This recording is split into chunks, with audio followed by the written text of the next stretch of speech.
నా ప్రియమైన దేవుని బిడ్డలారా, సృష్టికర్త అయిన దేవునితో మనకి సమాధానం లేకపోతే నీ హృదయం అంతా ఆవేదనతో నింపబడింది. అందుకే 2024 సంవత్సరాల క్రితం సమాధానకర్త అయిన దేవుడు ఈ భూమి మీద జన్మించాడు. ఎందుకో తెలుసా? మానవులందరికీ సమాధానం కలుగజేయటానికి. ఒకళ్ళకి కాదు, ఒక కులపోళ్ళకి కాదు, ఒక మతపోళ్ళకి కాదు, లేకపోతే ఒక దేశపోళ్ళకి, ఒక రాష్ట్రపోళ్ళకి కాదు. ఈ విశ్వంలో ఉన్న ప్రతి మానవుడికి, ప్రతి మనిషికి సమాధానం కలుగజేయటానికి ఆయన నరావతారిగా భూమి మీద పుట్టాడు. మానవులను దేవునితో సమాధానపరచడానికి, మానవులను దేవునితో ఐక్యతపరచడానికి. ఏ సమాధానం అయితే మానవుడు కోల్పోయి ఈరోజు సమాధానం లేదు, సమాధానం లేదని రకరకాలుగా తిరుగుతున్నాడు, వెతుక్కుంటున్నాడు. సమాధానం లేకనే చాలామంది యాత్రలు చేసేవాళ్ళు ఉన్నారు. ఆ గుడని, ఈ గుడని, ఆ యాత్రలని, ఈ యాత్రలని, ఆ అర్పణలని, ఈ అర్పణలని, ఆ వ్రతాలని, ఈ వ్రతాలని, రకరకాల నోములు నోచుకొని ఎన్ని తిప్పలు పడుతున్నారు. ఎందుకు నాయన ఈ రకంగా తిప్పలు పడుతున్నారంటే, నాకు సమాధానం కావాలి సార్, నెమ్మది కావాలి సార్, సంతోషం కావాలి సార్, ఆనందం కావాలి సార్. ఏం కావాలి? ఆ మధ్యకాలంలో ఒక ఆయన డాక్టర్ దగ్గరికి పోయాడంట.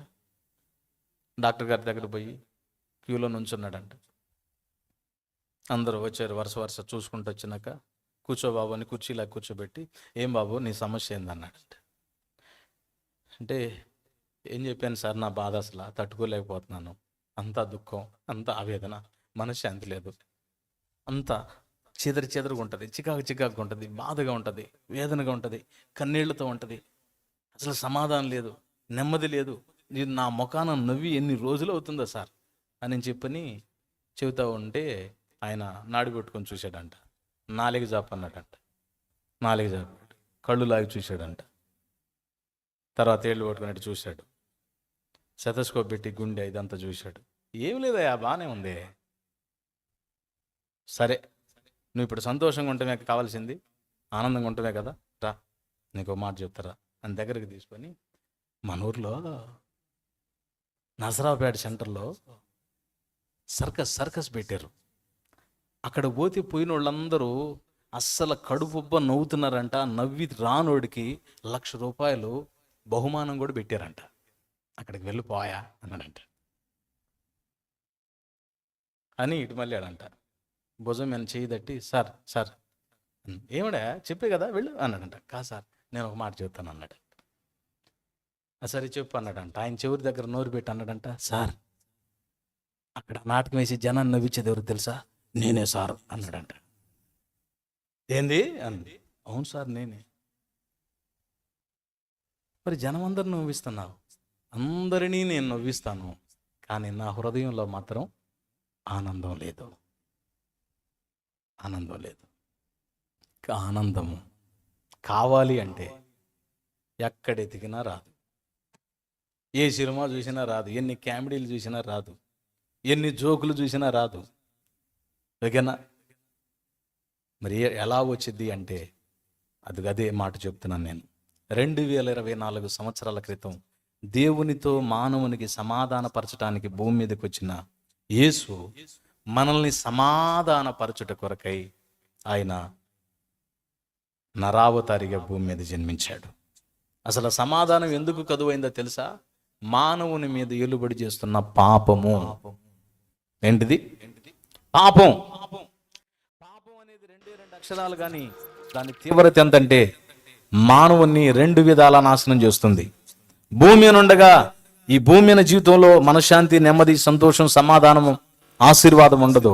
చచ్చినాక అప్పుడు కూడా నెమ్మది లేని స్థలానికి వెళ్ళాలి. బైబిల్ గ్రంథం చెప్పే మాట ఏంటంటే అక్కడ ఏడుపును పండులు గొరుకుట ఉంటుంది. అగ్ని ఆరగదు, పురుగు చావని స్థలంలోకి మానవుడు వెళ్తాడు. భౌతికంగా నష్టము, చచ్చినాక కూడా నష్టమే. ఆ 2 నష్టాలు మానవుడు భరించాల్సిన అవసరం ఉంది, ఎందుకంటే చేసిన పాపాన్ని బట్టి. అందుకని మనందరినీ పుట్టించిన సృష్టికర్త అయిన దేవుడు ఏం చేశాడు తెలుసా? అయ్యో నేను సృష్టించిన నా బిడ్డలు ఆ ఆవేదనతో నిత్య నరకాగ్ని గుండానికి వెళ్ళటానికి వీల్లేదు. ఆ పాపము నుండి విడిపించటానికి, విమోచించటానికి నేనే నరావతారిగా భూమి మీదకి వెళ్తాను.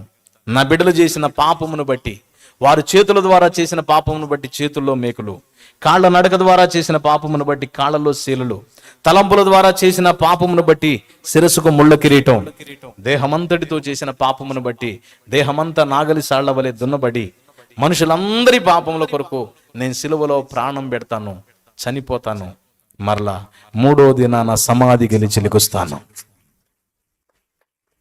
అని నరావతారిగా భూమి మీద పుట్టి మనుషులందరి పాపముల కొరకై చనిపోయి 3వ దినాన తిరిగి లేచిన వాడు ప్రభు అయిన యేసుక్రీస్తు.